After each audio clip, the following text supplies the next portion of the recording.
From Times Square to Columbus Circle, the gaudiest, the most violent, the lonesomest mile in the world.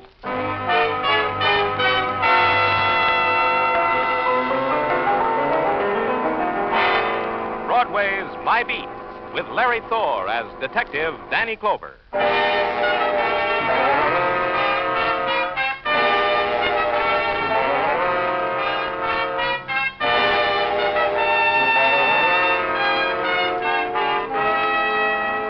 The sound that eddies upward from Broadway is the sound of shock, a thing composed of laughter, trumpet, the clack of heels, a cry from a lonely bed. You stand at a window at police headquarters waiting for some part of it to touch you. And in one way or another, it does. The frightened voice through a phone, the impersonal alarm of a teletype, or a tired officer walks into your office, tugs at your sleeve, gives you a message. Shooting on the Manhattan side of the George Washington Bridge, it says. Take the last side road on your right before you get there. Officer Murray will meet you. The siren on your squad car spills into the empty pockets of the night, fills them with its own brand of shock. And you're there, and Officer Murray meets you. This way, Danny. That car parked over there. What happened? A boy and a girl. You'll see. Him? How bad? I'm no doc, Danny. Ambulance is on its way. Lost a lot of blood. When I found him, the car was open. The boy's position like he was trying to get out of the car. What about the girl? 4 shots from up pretty close, looks like. Dead. Uh-huh. Motive? Like I said, I'm not a doc, but it wasn't robbery. Here, wallets from both with just the amount of money you'd expect neatly dressed kids like that to have. Identification, too. Let's see. Boy's name, Ted Forstek. Girls, Ruth Ballard. Both kids, both of them. Just touching 20. There's something else, Danny. What? Other side of the road. Come on. Somebody picked a nice secluded place for killing. Yeah. This road's blocked off, Danny, but kids slip around wooden roadblocks. That makes it a lover's lane, makes it more thrilling. Here. Look, see? Huh? Looks like somebody made a U-turn in an awful hurry. Yeah. Narrow tire threads, I guess Model A. Smack this tree, some paint scraped off. Oh, comes the ambulance, Danny. Then to the whispered, muffled sounds of the night in the river is added the furied lament of the siren, and the attendants of the dead and the dying are there. They lift the boy gently, carry him to the waiting ambulance. Then the girl. There's less need to be gentle. They close the doors, and the boy and girl belong to them, to the attendants of death. And for a fragment of an instant, there's silence. Then the night returns to fury.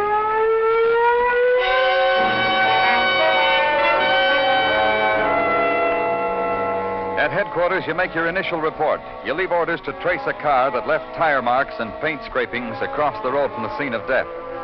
You look for duties that will delay you, and there are none. And you know you must go to an address and tell whoever is there that a girl has been murdered.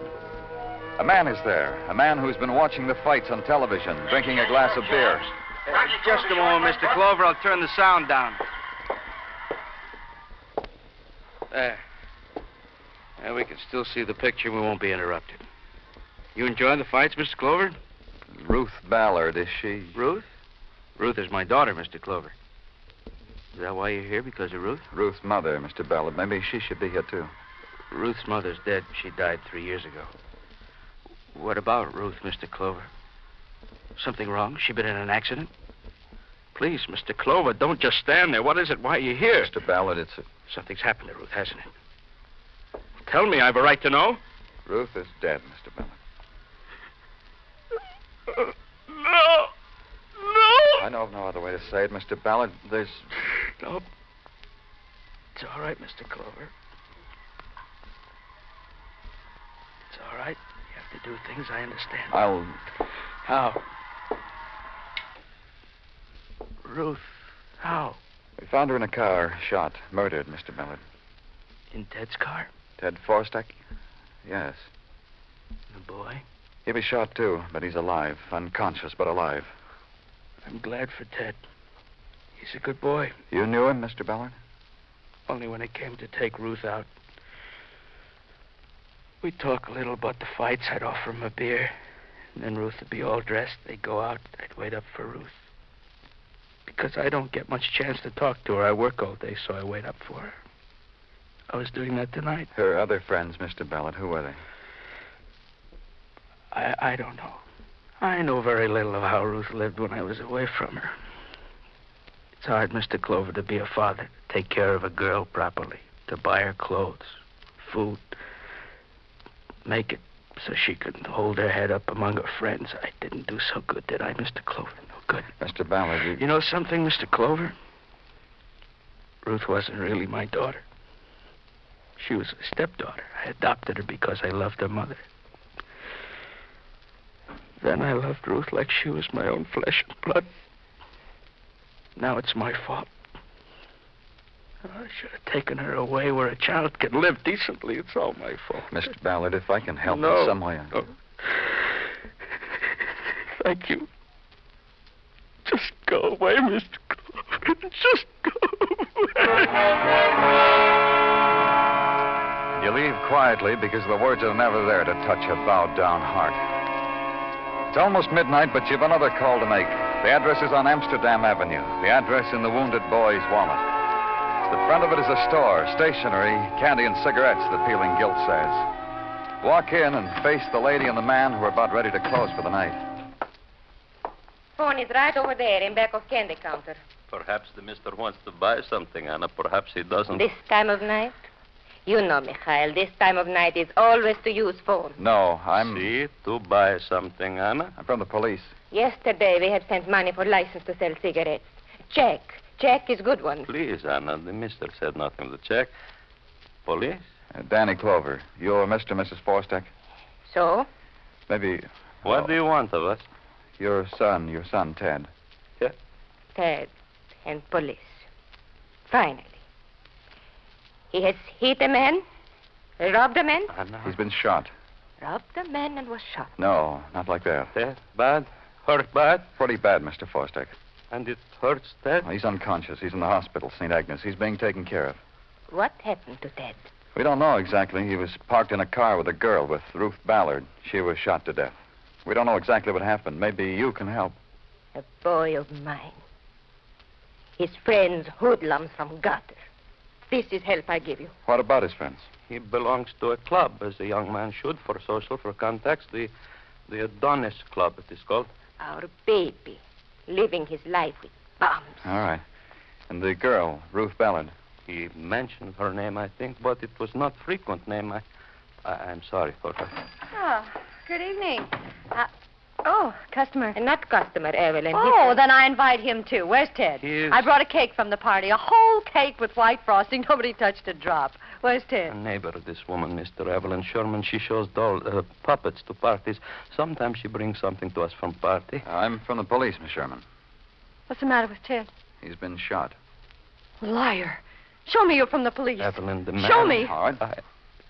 Here. But he's a baby. Ted's a little baby. I watched him grow up. Shot. You better come with me, all of you. I'll take you to the hospital.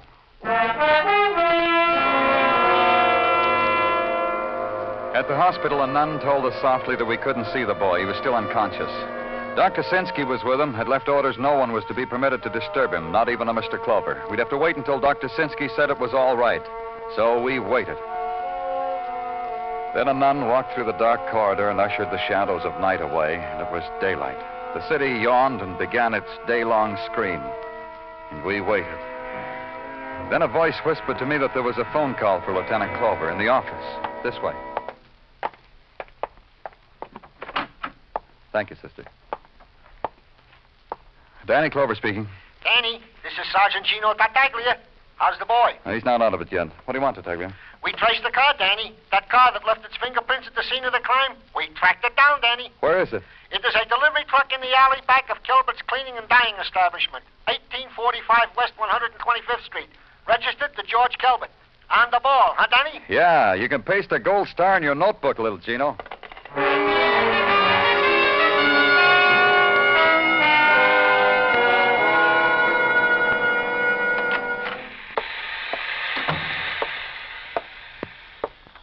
Be with you in a minute, pal.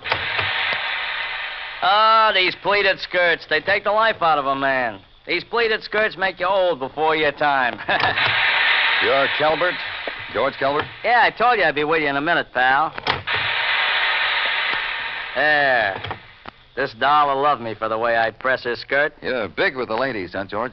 Well, let's put it this way. Not one of them has sent in her resignation as yet. Where were you last night, George? You must have a reason to ask me something personal like that. You a wounded husband or something? Just a policeman, George. Don't show me your badge. I can tell by your sloppy suit. Where were you last night, George? I don't think you got a right to ask me without you show me I committed a sin or something. I'll do that, George. Where you were, where your car was, a murder was committed. You mean up there near the George Washington Bridge, a girl was murdered? I didn't say a girl. Hey, now, wait a minute. Don't pin me to the wall. I said a girl because up there in that lover's lane, it's known that girls are sometimes killed. There are guys who go around doing that. You were there, huh, George? Alone? You got nothing says I was there. You're trying, policeman. That's all you're doing. Trying. There was a tire mark off your delivery truck. Your fender scraped on a tree, left paint. What was the matter, George? Were you in a hurry to get away? No, I wasn't in a hurry. She just wanted another kiss. She likes to cuddle up and kiss me while I'm driving. This is bound to make me lose a little control. See? Who, George? The once-a-weeker. We date once a week. June Leonard. Lives in Brooklyn someplace. You go ask her. She was with me all the time. I don't know anything about a murder. Ask her.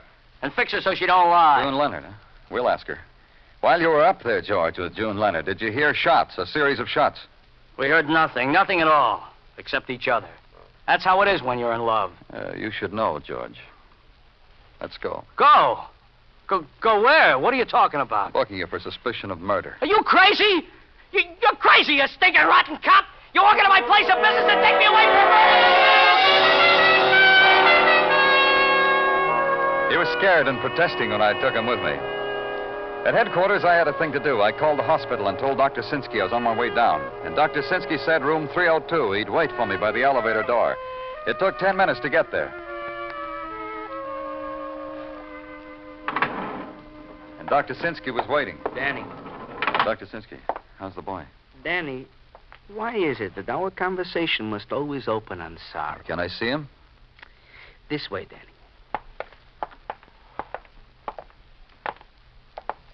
In here.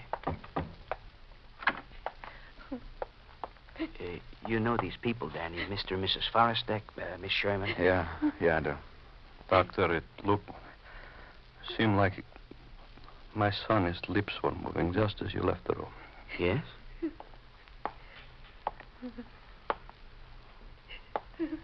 Danny. What? Quietly, Danny. Please. The stethoscope on the table. All right. Here.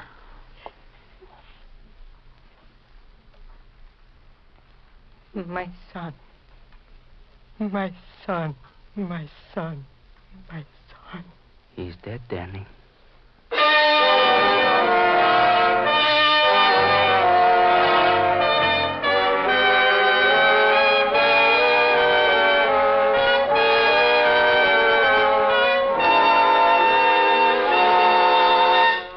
You are listening to Broadway Is My Beat, written by Morton Fine and David Friedkin, and starring Larry Thor as Detective Danny Clover.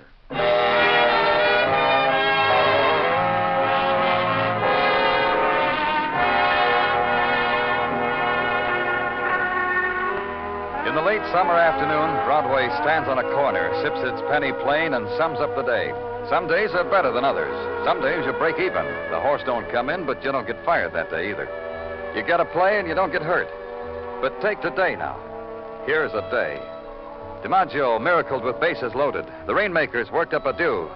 And a boy, a lover, died of bullet wounds inflicted by a person or persons unknown, thus holding in final embrace the girl he loved. The girl who was also shot to death in Lover's Lane.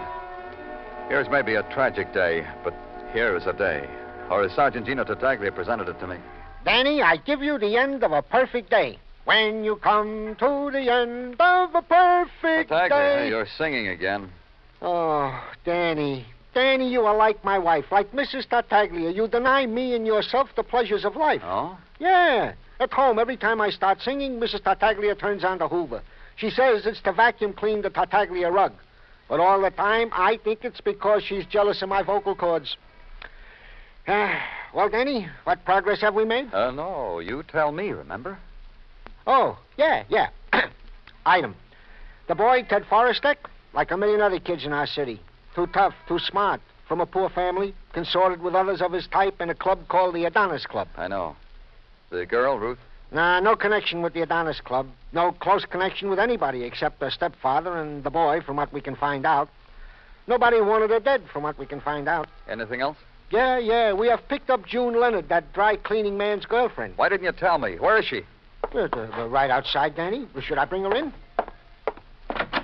Miss Leonard? Yeah. Hi, Miss Leonard. Come in. Sit down, Miss Leonard. Why was I arrested? Why was I brought here? I never done nothing. Last night, Miss Leonard. Where were you? I was home. I was sitting at home listening to the radio. You're lying, Miss Leonard. George Calvert says you were with him. Promised me. All right, so I was with George. Is that wrong to be with a fella? You arrest girls for that? We do, and there's been a murder. 2 murders. What are you talking about? Murder? I don't know nothing about a murder. All I know is I work and try to have a little fun. All of a sudden, murder. Ruth Ballard. Did you know her, June? No, I didn't know any girl by that name. Please, let me go, will you? My father will throw me out if they find out I got mixed up in Ted Forstek. Did you know him? No, I never heard of him. George Calvert. Did he know them? How do I know who George knows? All I know is he thinks he shows me a good time sometimes. I don't ask him no personal questions. Ruth Ballard and Ted Forstek were shot to death near the George Washington Bridge last night. You were there, June. No, I wasn't. You were, June. George says you were. How long were you there? I don't know. An hour, maybe 2 hours. Did you hear shots while you were up there with George? Shots? Pistol shots, shots from a revolver. No, I didn't hear anything like that. I didn't hear anything except George whispering to me. George says he heard shots. Why, that dirty look.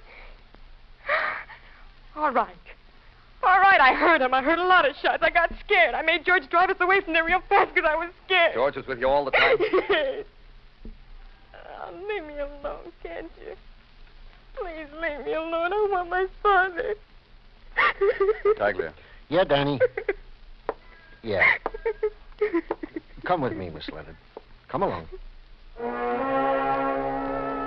Sergeant Tartaglia was gentle when he took her away. Then I made a phone call to the Adonis Club. No one was there, a voice told me. Try later when everybody would be there at the dance, Daddy-O, the voice said. Starts at 10. Come one, come all, Daddy-O.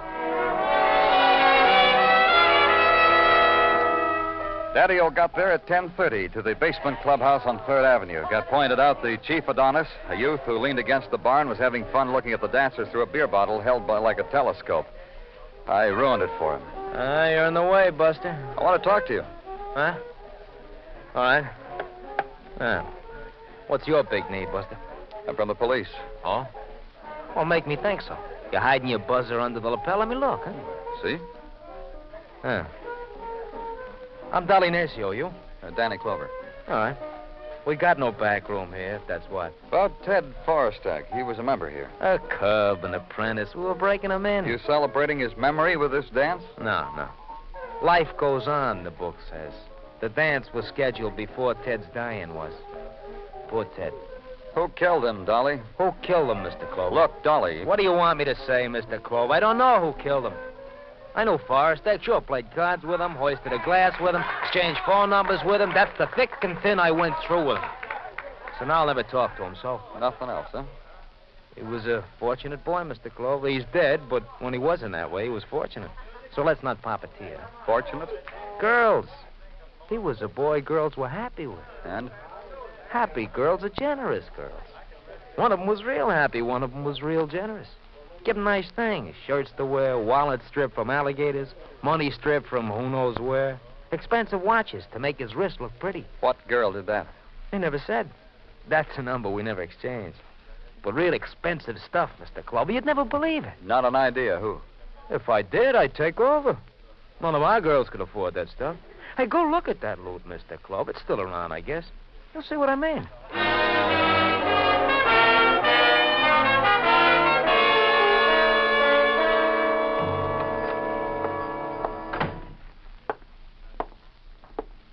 Mr. Forstek. Mr. Forstek, wake up. I was not asleep. Oh, it's you, Mr. Clover. The messenger of death. Who died today, Mr. Clover? Mr. Forstek. Look at my little store, Mr. Clover. Look at how it's covered with dust. I don't take care anymore. All my life I build something, keep it clean, gets covered with dust. My boy, too. Mr. Forstek, I came To grieve with us, with me, with my wife, Anna. It is hard to understand Anna sometimes, Mr. Clover. Her mouth says to you she hates our boy, but now he is dead, and Anna lies on our bed and does not speak, does not weep. But in the night she cries out our boy's name. Thank you, Mr. Clover. Goodbye. Your boy's room, Mr. Forstek. There may be something in it that'll help us find Ted's murderer. It will not bring our boy back. It will not make him answer his mother's cry. I have to get into that room, Mr. Forstek. If not me, someone else, but we'll get into it. You will be quiet. You will be very quiet. You will not say a word to Anna. Where is it? In the back. What is left of our life hides in the back. Come, Mr. Clover. Mr. Forstek. Quiet. I told you, Anna's not to know you're here. This is Ted's room. Where'd he keep his things? What things? All over the room are things that belong to my boy. Personal things, jewelry, wallet, things like that. Oh. Here in the dresser drawer. Here they are, Mr. Clover. Expensive things. This watch, this wallet of alligator money. Where'd he get them? I do not know. Anna thought he robbed them. What do you think, Mr. Forstek? They are rich. I never knew things like these. I could not get them for Ted. Ted could not for himself. What do you think he got him, Mr. Forstek? I told you I do not know. I asked Ted. I beat him to tell me. I beat him. He could have broken me. He said, it's none of your business, old man. I want to take these with me. All right. But you will return, Mr. Clover, before Anna knows they are gone. You will return them. Please, Mr. Clover.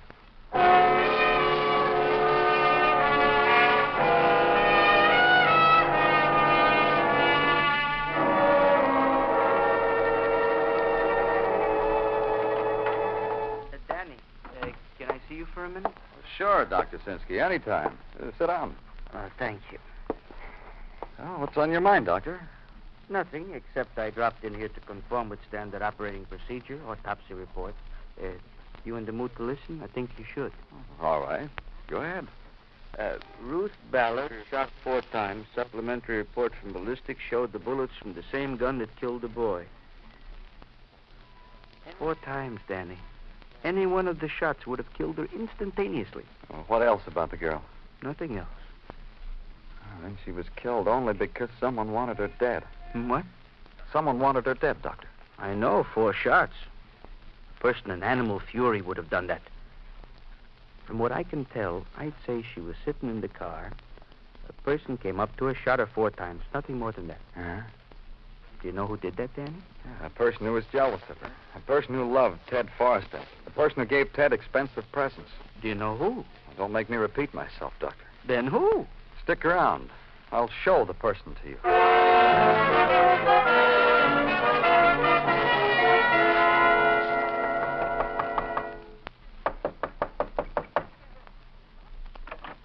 Yes? Oh, it's, Mr. Clover, isn't it? May I come in, Miss Sherman? Well, I was just practicing my puppets for a party tomorrow, Kitty's party. May I come in? Well, all right, come in. What do you want, Mr. Clover? It's about Ted. About his murderer? Maybe. And why are you here? Go ahead, Miss Sherman. Practice your puppets. I'll just look around. But I don't see why we'd be... Go ahead, Miss Sherman.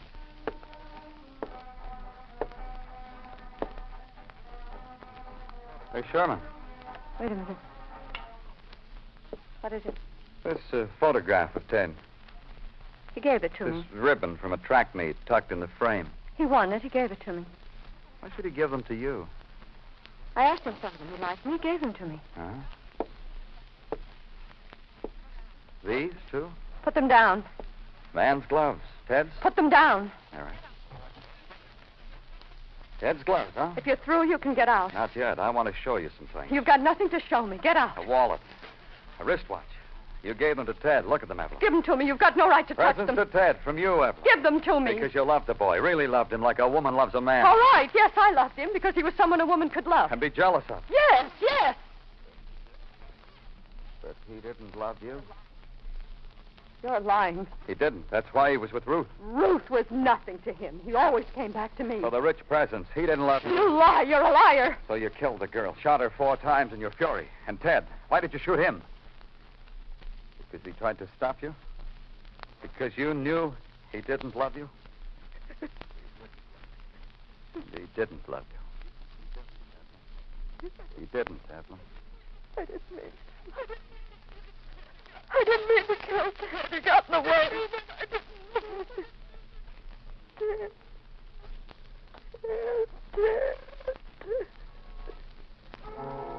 She stood there, her body swaying, her fingertips pressed into her cheeks. Then a thing happened. She looked suddenly old. The youth she had fled from her. All at once she accepted it, knew there was nothing left. She made no protest when I took her arm and led her through the door.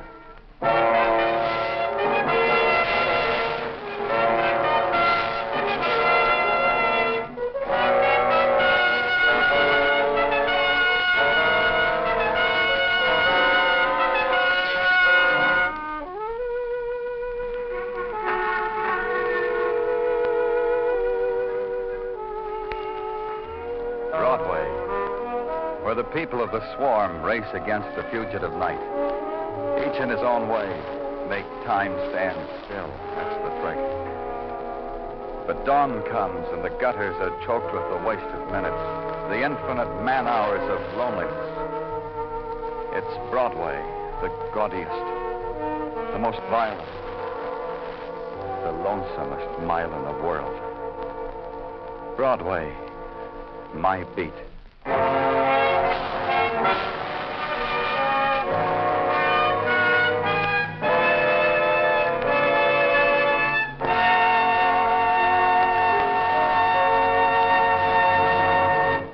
Broadway's My Beat stars Larry Thor as Detective Lieutenant Danny Clover with Charles Calvert as Tartaglia. The program was produced and directed by Elliott Lewis. The musical score was composed and conducted by Alexander Courage. Included in tonight's cast were Lillian Byeth, Bea Benaderet, Jerry Hausner, Lou Merrill, Jack Kruschen, and Anthony Barrett.